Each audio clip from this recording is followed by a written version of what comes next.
Magandang tanghali Pilipinas, narito na ang mga dapat ninyong malaman sa lagay ng ating panahon. Dalawang weather systems ang ating patuloy na binabantayan ngayon sa loob ng Philippine Area of Responsibility.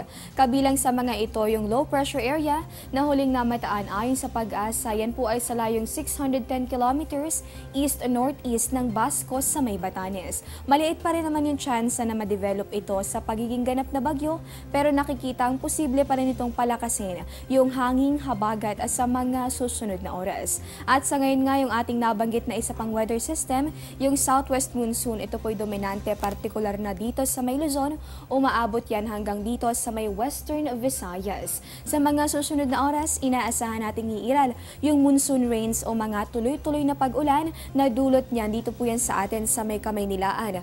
Gayon din dito sa may Ilocos region, pati na rin sa may Cordillera. Sa rehiyon nitong Calabarzon, aabot yan hanggang dito sa may Mimaropa sa probinsya ng Zambales, Bataan, Pampanga at pati na rin dito sa may bahagi ng Tarlac at sa may Bulacan. Mahina hanggang sa katamtamang mga pag-ulan naman yung mararanasan. Dito yan sa may bahagi nitong Western Visayas at sa natitirang parte nitong Luzon. Dito naman sa natitirang bahagi nitong ating bansa, inaasahan natin yung pagkakaroon ng bahagya hanggang sa maulap na kalangitan, posible ang magdulot ng mga pulupulong pag-ulan o pagkidlat at pagkulog. So kung mapapansin natin, bagamat nasa dulong hilaga ng anong Luzon, yung ating binabantayang LPA, isa namang bagong sama ng panahon yung ating minomonitor sa labas ng Philippine Area of Responsibility.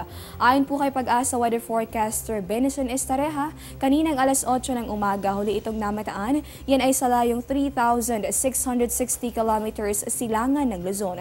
Sa ngayon, hindi naman ito nakikitang papasok dito sa ating boundary, pero katulad ng mga nakaraan na sama ng panahon sa labas ng ating PAR, posibleng palakasin ito yung pag-iral ng habagat na siya namang magdadala ng mga pag-ulan, kaya naman patuloy natin itong babantayan.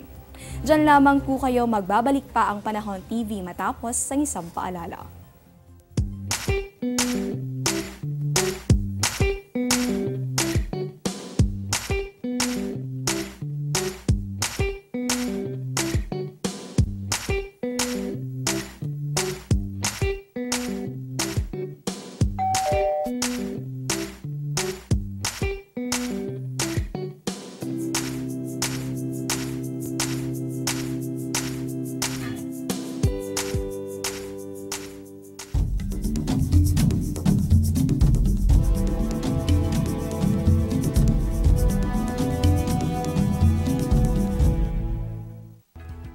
Nasa iyo na, pinakawalan mo pa, isang kasabihan na pwedeng magamit sa maraming aspeto ng buhay, pati pala sa astronomiya. Nagpapatuloy nga itong pag-aksyon ng NASA o National Aeronautics and Space Administration para mabawi yung isang bag na ginamit ng Apollo 11 astronauts sa kanilang makasaysayang pagpunta doon sa buwan noong 1960s. Aksidente itong naibenta sa isang auction matapos magkaroon ng kaparehong inventory number sa isa pang bag. Maituturing na national treasure ang bag, kaya naman hindi susuko yung NASA para mabawi ito habang kumuha na rin ng abogado yung ginang na nakabili ng nasabing bag.